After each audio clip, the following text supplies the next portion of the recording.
जय श्री राम। आइए पाप मोचनी एकादशी की व्रत कथा सुनते हैं।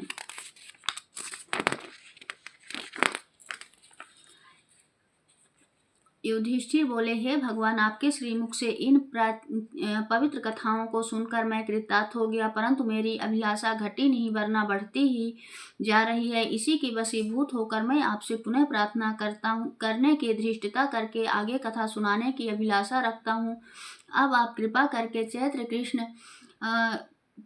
कृष्ण एकादशी व्रत की कथा का महात्म्य वर्णन कर मुझे कृतार्थ कीजिए।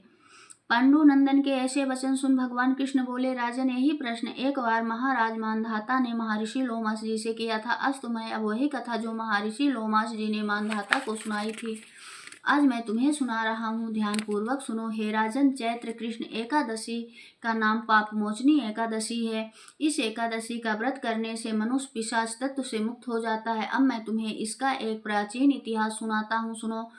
चैत्र रथ वन में, जहाँ पर पहले अप्सराएं निवास करती थी और जहाँ पर सदैव ही बसंत विराजमान रहता था, नाना प्रकार के पुष्प खिलते थे और नाना प्रकार के पक्षी कलरव किया करते थे। इंद्रादि देवताओं का वह क्रीड़ा स्थल था। किन्नर वहां पर विहार करते थे। उसी सुंदर रामणिक स्थान पर महर्षि मेधवी तपस्या कर रहे थे। एक दिन मंजू घोष नाम की एक गंधर्व कन्या ने वहां जाकर मेधवी मुनि का अवलोकन किया और उनको देखकर उन पर आसक्त हो गई। यद्यपि अपने मन को बहुत समझाया मगर वह नहीं माना। तब हाथ में सितार ले उनके आसपास बैठ अपने बीड़ा बंदित कोकिल कंठ से मधुर गान कर उनको मोहित करने का जाल फैलाया। उसको वहां उपस्थित देखकर भगवान शंकर के प्राचीन शत्रु कामदेव शिव भक्त मेधवी मुनि को पराजित करने में तुल गए। अप्सरा की भौहों को कमान, कटच्छ को प्रत्यंचा, नेत्रों को बाण बनाकर मंजू घोष को उसका सेनापति बना दिया और आन बान और शान के साथ मुनि पर चढ़ाई कर दी। मेधवी ऋषि युवा रूपवान और तेजवान व्यक्ति थे। उनको देखकर स्त्रियां अनायास ही उनकी ओर आकर्षित हो जाती थी। कामदेव की सेनापति मंजू घोष ने मुनि के सम्मुख बैठ मधुर गान आरंभ किया। स्वर लहरी की सुरीली तान से ऋषि का ध्यान भंग हो गया। मंजू घोष पर दृष्टि पड़ते ही उस पर मोहित हो गए।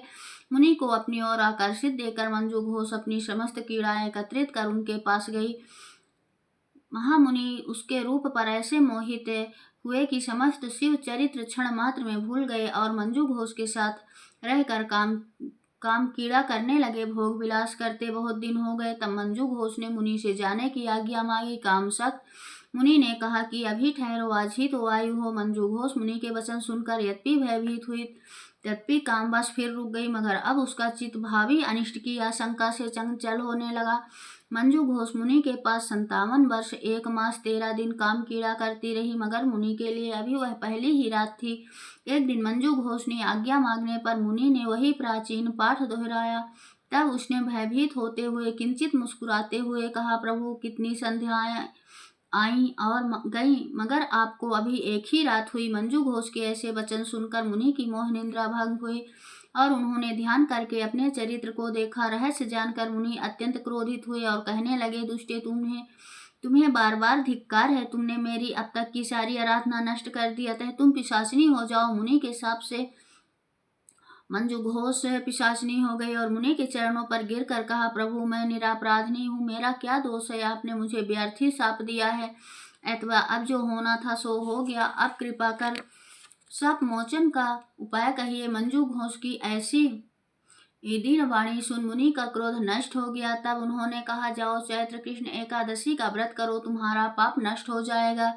ऐसा कहे हुए अपने पिता च्यवन के पास गए। च्यवन ने उन्हें देखा, आश्चर्य करते हुए पूछा, तुमने कौन सा असत कार्य किया है जिससे तुम्हारा तेज और पुण्य नष्ट हो गया? मेधवी ऋषि ने पिता को सारा हाल बताकर पाप से मुक्ति होने का उपाय पूछा। पुत्र के ऐसे पूछने पर च्यवन ने भी पुत्र को वही सलाह दी जो उन्होंने मंजू घोष को दी थी। अतः मेधवी ऋषि और मंजू घोष दोनों ने पाप मोचनी एकादशी का व्रत कर अपने अपने पापों को नष्ट किया। पाप मोचनी एकादशी का यह प्रभाव है कि व्रत करने वाले के पाप नष्ट हो जाए।